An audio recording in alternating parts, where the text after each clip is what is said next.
companhias aéreas aí. Bom, vamos adiantar então a palestra do professor Máximo Lombardozzi, tá? Para quem acompanhou pelo site de programação, houve uma mudança. Inicialmente ele iria falar sobre a osteopatia aplicada às lesões viscerais, porém, o Dr. Máximo vai trazer agora um trabalho mais atualizado relacionado à esclerose múltipla. Tá?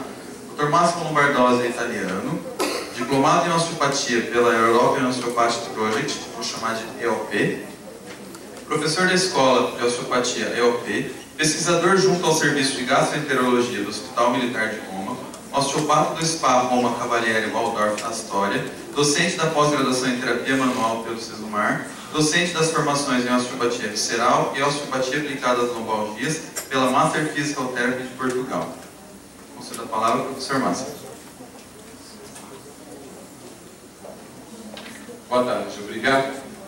O trabalho que vamos apresentar que bom, sim, sinto muito pelos colegas que não conseguiram chegar, mas como a minha palestra tem 140 slides, eu vou falar 1 minuto por cada slide, então vai durar 2 horas e 20, então vocês podem sossegar, tomar um café e relaxar. Pronto, brincadeira. É verdade que tem 140 slides, mas eu vou voar sobre algumas. Tá? O trabalho que eu vou apresentar para vocês trata sobre a esclerose múltipla.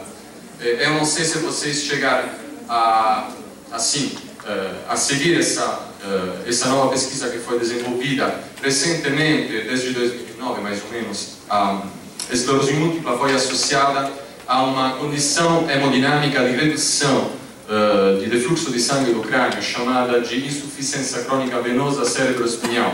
O trabalho foi desenvolvido pelo professor Zamboni de Ferrara. Ele aplicou a técnica de angioplástica percutânea transluminal para tratar as veias do pescoço e do tórax, melhorando o defluxo do sangue em pacientes com esclerose múltipla. Os resultados foram contrastantes. Em alguns casos, algumas pessoas ficaram perfeitamente curadas da esclerose múltipla. Tinha um músico que voltou a tocar depois que estava quase com paralisia nas mãos. Mas em outros casos, alguns pacientes não conseguiram resultados. Em outros ainda, as pessoas tiveram uma melhora, mas os sintomas voltaram a aparecer depois de um tempo.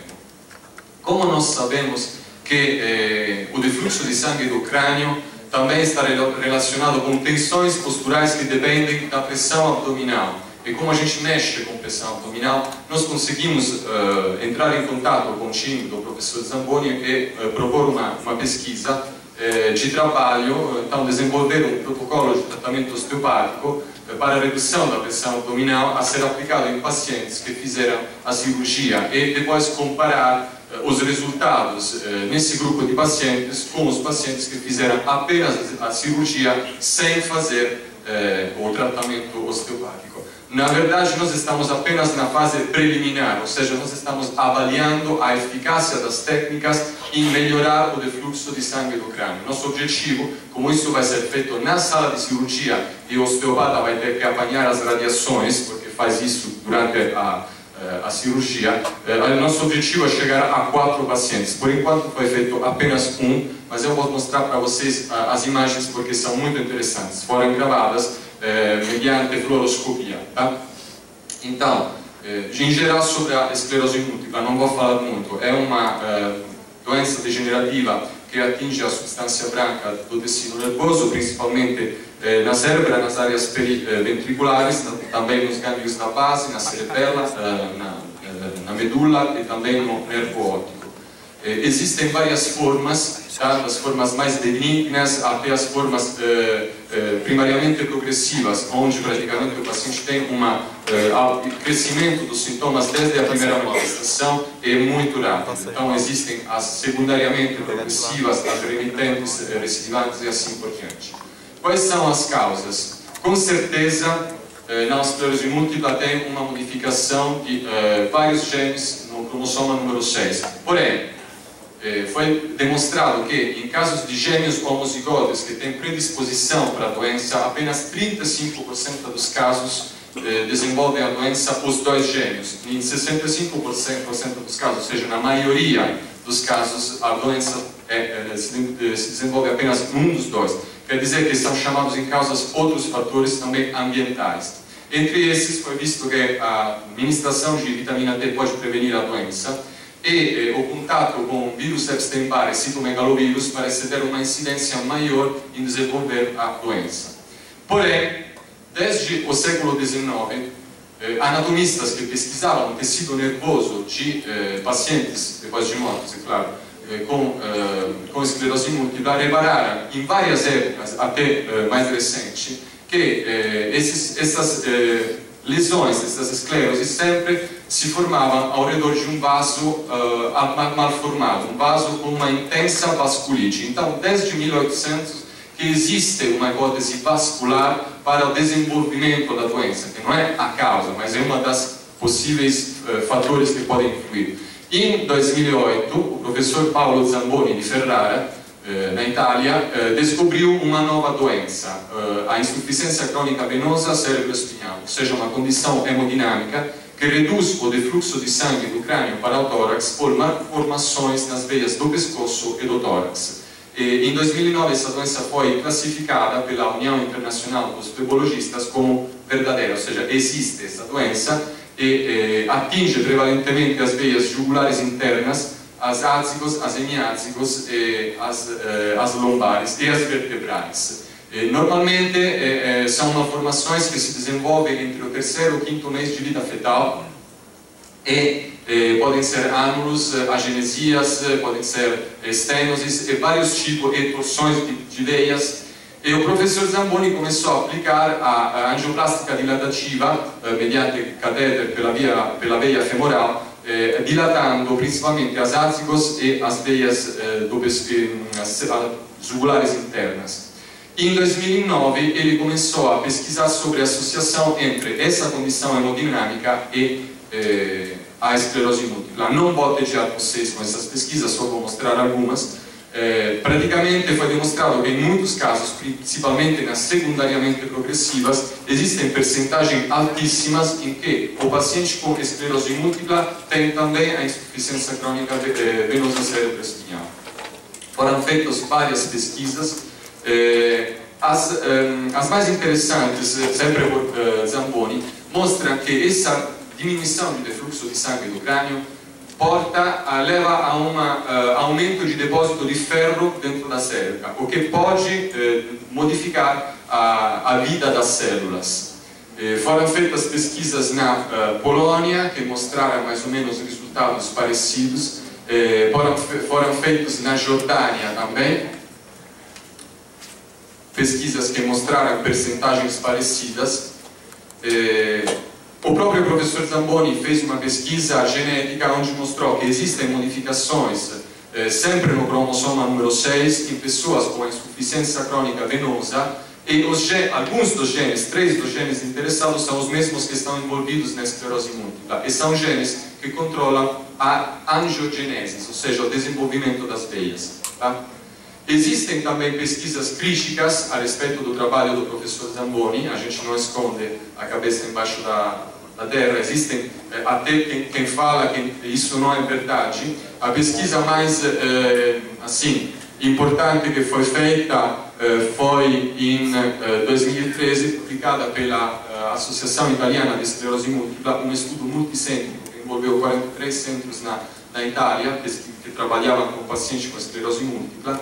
E eles tentaram detectar a insuficiência crônica venosa com os instrumentos diagnósticos que são necessários para fazer isso e acharam a doença apenas em 3% dos pacientes. Porém, muitos flebologistas criticaram essa pesquisa porque nenhum dos médicos que fez o ecodoppler estava treinado para detectar essa doença, que precisa de umas técnicas particulares para fazer o ecodoppler, que foi desenvolvida pelo próprio professor Zamboni, e nenhum dos médicos que participou dessa pesquisa estava treinado para fazer isso. Posso acrescentar mais que essa associação é financiada por muitas indústrias farmacêuticas. Foi feita uma pesquisa também sempre multicentro no Canadá e na Itália, com 710 pacientes, que na verdade deu mais ou menos os mesmos resultados do professor Zamboni. Então tem muita crítica a respeito, mas o que está acontecendo na verdade é que ele não opera mais, mas os assistentes dele continuam operando, e tem pessoas que têm melhoras muito importantes, até pessoas que se declaram completamente curadas da doença, mas existem alguns que não conseguem os mesmos resultados. Em geral, quais foram os resultados que ele conseguiu em 65 pacientes? Nas formas recidivantes remitentes, a percentagem de pessoas que ficaram sem manifestação dos sintomas ao longo de 18 meses subiu de 27% para 50%.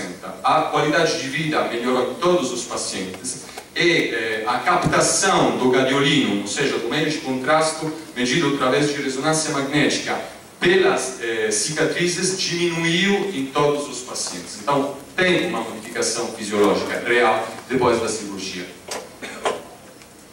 Qual é o suco do trabalho do professor Zamboni? O defluxo de sangue do crânio diminui, então, alterada a perfusão do sangue e tem uma hipoxia ou uma degeneração dos axões. Porque isso tem a ver o que com a osteopatia em geral? Nós sabemos que o defluxo de sangue do crânio também é sujeito a tensões posturais. Simplesmente, em condições fisiológicas, quer dizer, em pessoas saudáveis, normais, simplesmente passando da posição sentada para a posição de pé, o defluxo de sangue da veia jugular interna diminui de 57%, apenas pelo aumento das tensões dos músculos.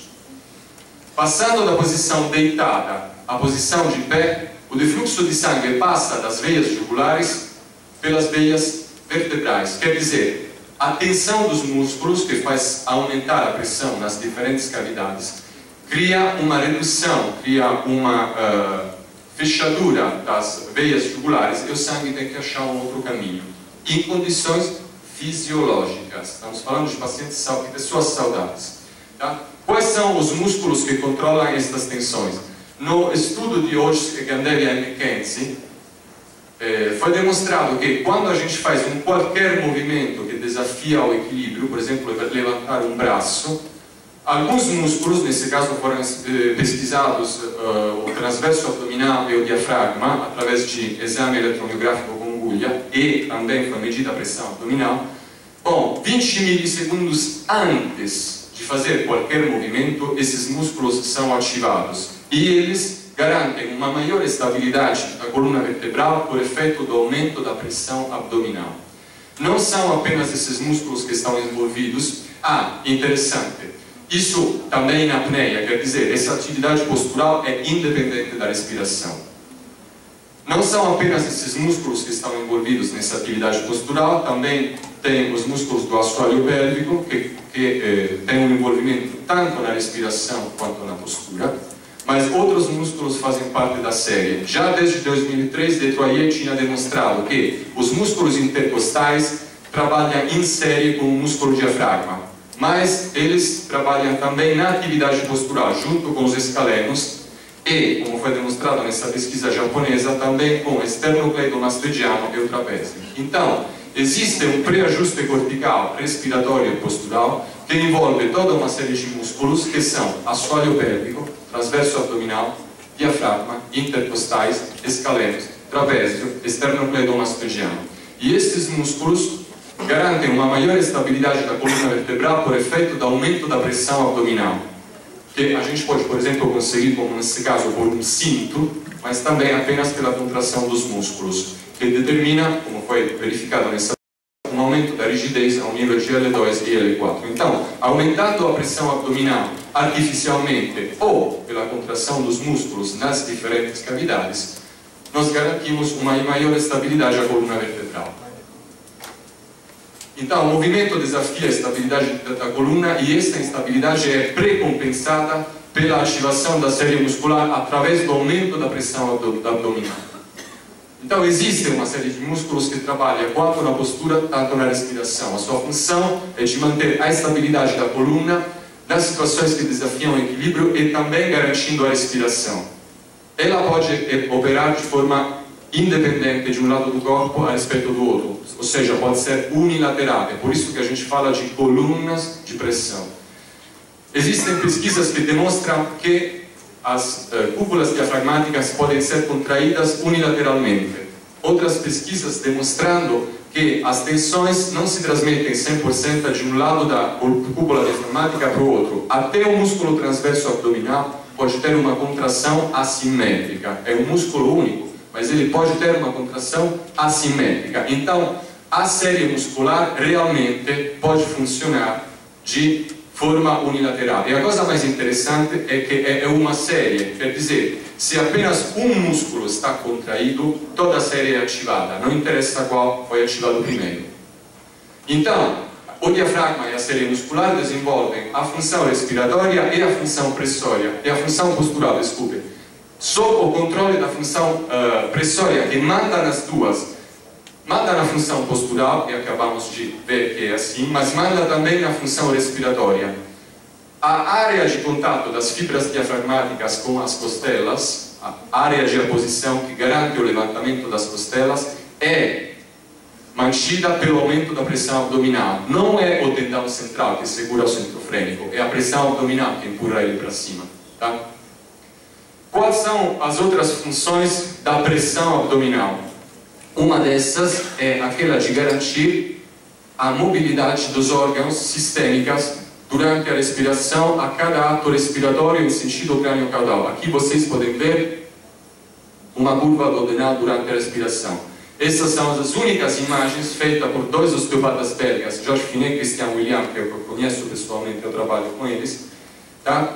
E todos os órgãos abdominais, durante a respiração, todos se mexem em sentido crânio-caudal, 20.000 vezes por dia na mesma direção. Então, o efeito da contração desta série muscular é o aumento da pressão nas diferentes cavidades. Quem tinha já teorizado isso era o Dr.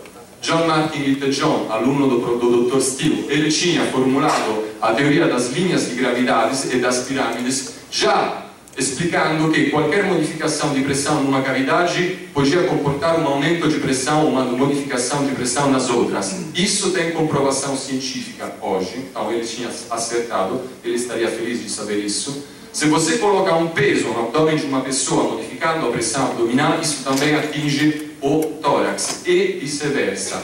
E isso envolve também o crânio. Então, as modificações pressórias numa cavidade influenciam as outras. E, como acabamos de ver, isso vale também pelo crânio, então pelo defluxo. Quando a gente ativa a série, os músculos fecham as jugulares internas e aumenta a pressão intracraniana. Tá? A pressão abdominal desenvolve um papel importantíssimo na dinâmica dos fluidos. Takata demonstrou que quando nós respiramos em condições fisiológicas, durante a fase expiratória, a pressão diminui e o defluxo de sangue do abdômen para o tórax pela veia cava inferior é normal, mas durante a fase inspiratória, melhor, no fim da expiração e durante o começo da expiração, o fluxo de sangue do abdômen para o tórax é completamente travado, em condições fisiológicas, assim como o fluxo de sangue da veia femoral da perna para o abdômen. Isso é mal? Não.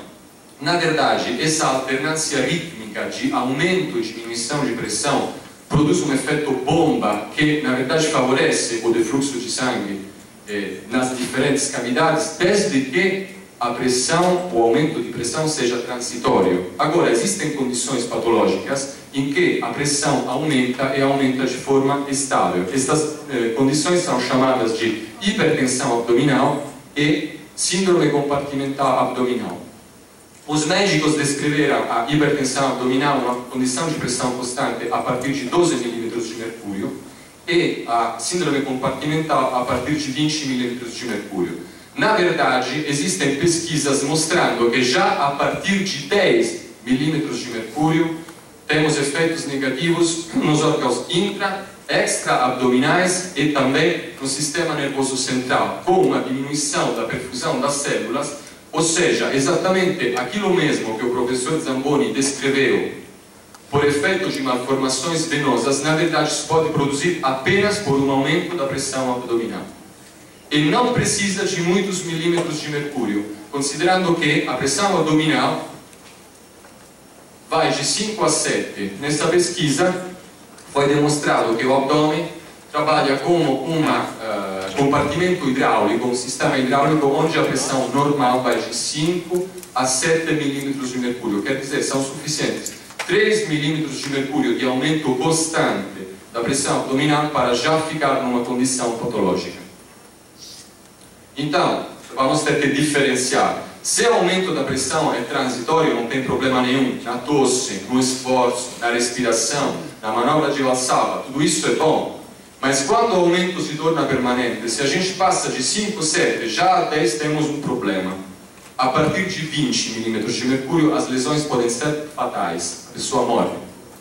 Tá? Então, em condições fisiológicas, a pressão abdominal favorece todas as funções. Mas, quando se torna patológica, ela afeta negativamente várias funções. Quais?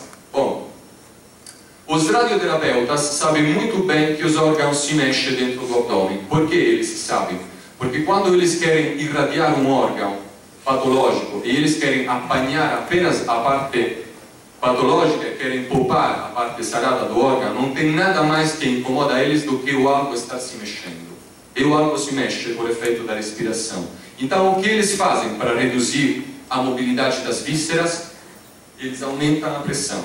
Eles criaram um cinto que aumenta a pressão abdominal e reduz sensivelmente a mobilidade dos órgãos dentro do abdômen. Então, o que eles fazem? Fazem o oposto do que os osteopatas fazem. Eles aumentam a pressão abdominal para reduzir a mobilidade dos órgãos. Nós normalizamos a pressão abdominal para devolver a mobilidade dos órgãos. Quais problemas pode comportar um aumento de pressão abdominal? Problemas renais até a insuficiência renal total, problemas de isquemia na parede abdominal, problemas no pequeno intestino, no grosso intestino, nos rins, no fígado, no baço e também no tecido nervoso, na cérebra.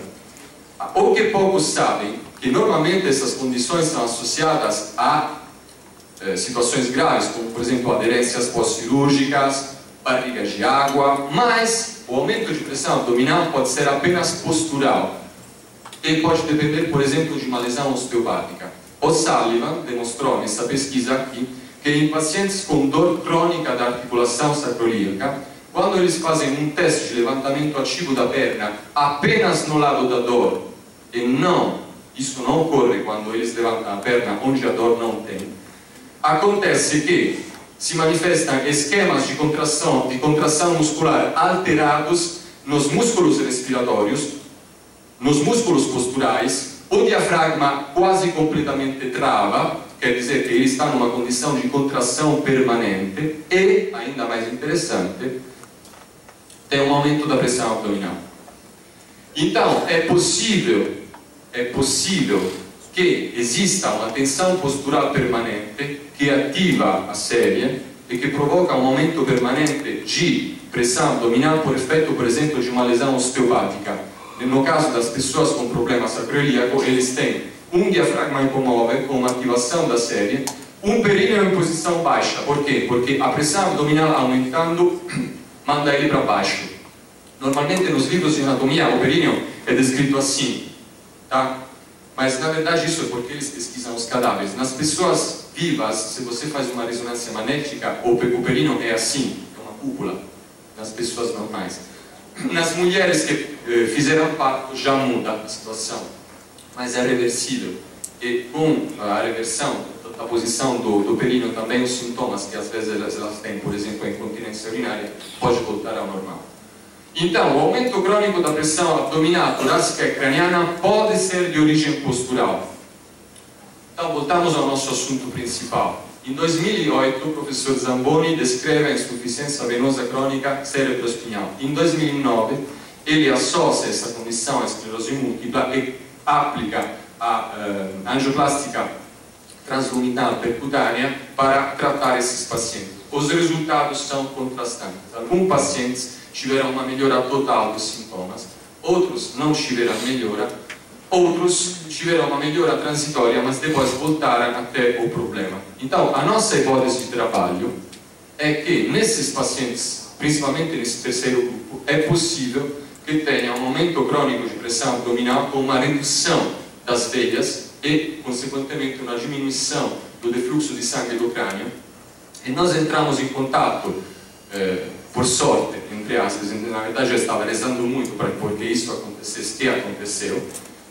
Um dos nossos alunos da nossa escola conhecia um dos cirurgiões, dos 3 cirurgiões que trabalhavam com o professor Zamboni, entrou em contato com ele e ele está agora desenvolvendo a monografia dele de fim de curso de osteopatia, trabalhando sobre pacientes operados. Então, nós sabemos que existem técnicas osteopáticas que podem trabalhar nos sintomas da esclerose múltipla. Por exemplo, nessa pesquisa publicada no Congresso Internacional de Osteopatia de Firenze, em 2011, foi visto que manipulações osteopáticas podem, em geral, reduzir os sintomas da esclerose. Então, redução da sensação de fadiga, diminuição dos espasmos musculares e das parestesias, ou seja, dos adormecimentos, e um melhor equilíbrio do paciente. Mas nenhuma dessas técnicas trabalhava sistematicamente e voluntariamente com pressão abdominal.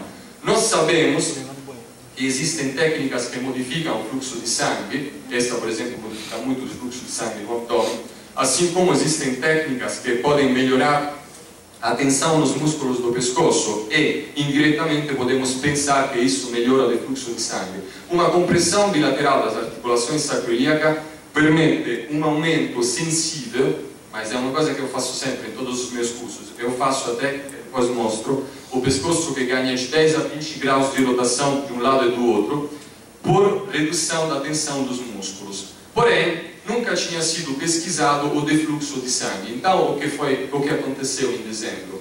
O nosso aluno do 6º ano da escola foi na sala de cirurgia, vestiu a capa de chumbo, porque estava embaixo das radiações, e aplicou 6 técnicas osteopáticas no paciente antes da cirurgia. E foi medido mediante flebografia o fluxo de sangue antes e depois. Então, esses são os resultados. Depois vocês que comentam, tá? Eu não vou comentar porque não quero influenciar. Lado esquerdo, lado direito antes, lado esquerdo depois. Tá? Apenas por técnicas osteopáticas. Os olhos mais espertos poderão ter reparado que aqui nesse ponto tem a válvula da jugular interna com a subclaviana, e ela está funcionando melhor porque está fechando mais. Não sei se vocês podem reparar, não é fácil, né? Tem um olho esperto. Então, nós precisamos agora passar uma outra fase, ou seja, definir um protocolo de tratamento, escolher as técnicas a serem aplicadas com esses pacientes. Então, necessariamente vai ter técnicas estruturais, técnicas cranianas e técnicas viscerais. Mas por quê? Porque nós temos que trabalhar com uma série, e não esqueçam o que eu já falei, se um músculo da série é ativado, todos eles são ativados, não interessa qual. Então pode ser uma lesão osteopática de qualquer tipo, por efeitos mecânicos, por efeitos neurológicos, por efeitos fluídicos. Então, o tratamento tem que ser global, assim como a osteopatia é. A osteopatia é globalidade, não adianta nada você ficar assim, fazendo um shampoo no seu paciente esperando que isso vai dando resultado, porque a osteopatia craniana funciona, mas se você não associa a um tratamento global, não adianta nada. Tem que ser globalidade.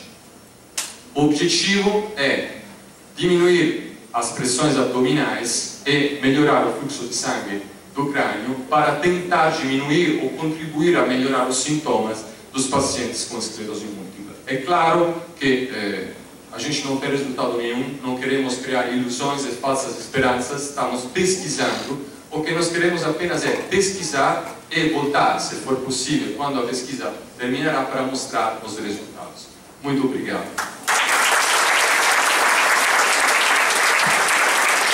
Perguntas?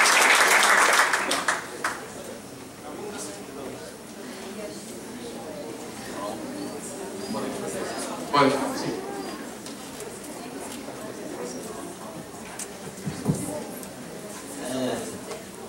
Queria perguntar se você acredita que a gente deve esperar o desfecho dessa pesquisa para a gente experimentar técnicas de liberação. Não, claro que não, porque não são técnicas invasivas. Então a gente não tá roubando dinheiro de ninguém, Porque isso é importante. Não, eu sempre... outro dia comentei com o Christian, não? Ele, mas eu acabei de fazer o curso de micro, não? Você está atendendo? Sim, mas não estou cobrando. Porque eu não me sinto ainda ao nível de poder cobrar dos meus pacientes. Então, eu não quero roubar dinheiro dos meus pacientes. Se eu conseguir dar um resultado, tudo bem. Senão, mas eu não cobro. Quando eu me achar pronto para cobrar, eu vou cobrar. Então, se vocês fazem um tratamento osteopático no paciente, vocês de qualquer jeito vão melhorar a condição dele. Então, não estão roubando dinheiro de ninguém. Isso é importante, moralmente, para vocês. E outra coisa é importante do ponto de vista da eficácia da técnica. Vocês não estão lesionando nada, a não ser que você faz um erro, mas você pode fazer um erro tanto com pacientes com esclerose quanto nos outros. Então é a sua profissionalidade. Se você trabalha profissionalmente, seriamente, respeita todas as contraindicações e trata seu paciente, não tem para quem não trabalhar com pacientes nessas condições. Não sei se respondi a sua pergunta. Tá? Mais perguntas? Olha, quem relatou uma melhora na visão, não posso te dar um dado estatístico, eu te dou uma testemunha. Posso falar disso porque ela mesmo que publicou isso na internet, podem até pesquisar. A mulher do Luciano Pavarotti, o grande tenor, ela tinha esclerose múltipla há 25 anos. Ela relatava que estava já com paralisia nas mãos, quedas contínuas e perda de visão no olho. Ela fez a cirurgia em fevereiro do ano passado e atualmente ela está se declarando completamente curada. Só que não passaram ainda os 18 meses, então a gente não sabe se vai voltar a ter os sintomas. Mas por enquanto a visão voltou sim. Só com a cirurgia, sem fazer o tratamento osteopático. Então pode ser que com o tratamento osteopático seja melhor. Mas...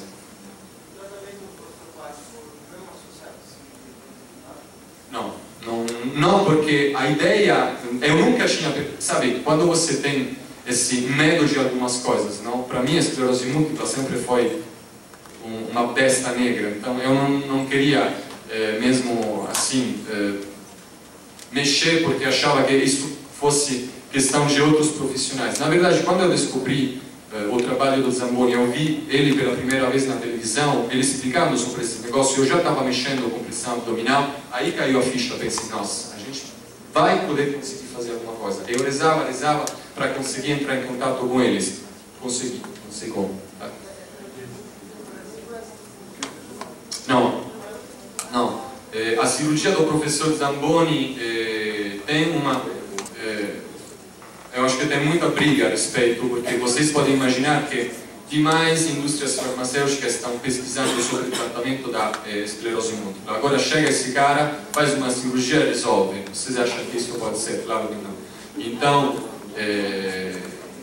Então tem muitas pesquisas, até saiu uma pesquisa bibliográfica falando, o título da pesquisa era assim, insuficiência crônica venosa cerebroespinhal, a promessa dubitativa de um tratamento para a esclerose múltipla. E era uma pesquisa bibliográfica apenas, não era nada de pesquisa científica, uma pesquisa bibliográfica feita sobre pesquisas que eram todas antecedentes ao estudo do professor Zamboni. Então vocês me falam, como você pode fazer um título desse tipo baseando a sua pesquisa sobre algo que era até mais antigo do que foi descoberto? Assim não faz sentido. Então, não existem existem alguns cirurgiões que tratam isso no mundo. Eu até entrei em contato com o rapaz que conhece um cirurgião vascular lá em Passo Fundo e ele quer aprender essa técnica para trazer, mas que eu saiba ainda no Brasil ninguém faz.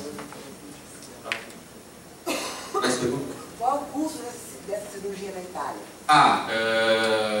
Bom, isso é uma boa pergunta, porque na verdade o sistema de saúde na Itália te dá tudo de graça. Eu sei, você me chamou de graça italiana. Então, na Itália, se você vai pelo sistema público, você não paga nada. Mas o estrangeiro que queira fazer cirurgia lá? Eu não sei, mas posso...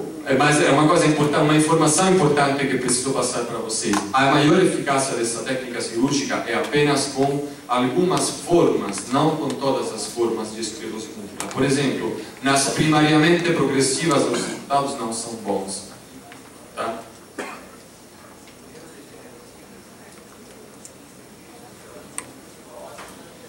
Sim. Sim, claro, mas tem as formas primariamente progressivas, onde o paciente manifesta os sintomas e tem um crescimento rápido dos sintomas. Tem as secundariamente progressivas, ou seja, que começam a ser progressivas depois de um tempo que o paciente teve manifestações e regressões, E depois tem as recidivantes e remitentes, onde o paciente tem uma manifestação, depois tem um regresso dos sintomas, depois volta a ter, às vezes, com um aumento dos sintomas, depois tem uma regressão. É muito complicado. Existem várias formas. Nas recidivantes e remitentes e nas secundariamente progressivas, eles conseguiram os resultados melhores. Nas primariamente progressivas, pelo que eu saiba, não. Então, a respeito da sua pergunta, desculpa, se a doença é reconhecida por uma pessoa que tem necessidade, o serviço de saúde passa. Agora vamos entrar em detalhes burocráticos. Quando você vai para a Itália, se você fica um tempo e paga uma taxa, você tem direito ao seguro de saúde igual a todos os cidadãos europeus. Agora, se você vai para fazer a cirurgia, depende do cirurgião. Nesse momento, na Itália, são apenas 3 que fazem. Para quem está interessado, eu posso perguntar e depois passo a informação. Mais perguntas? Obrigado, então.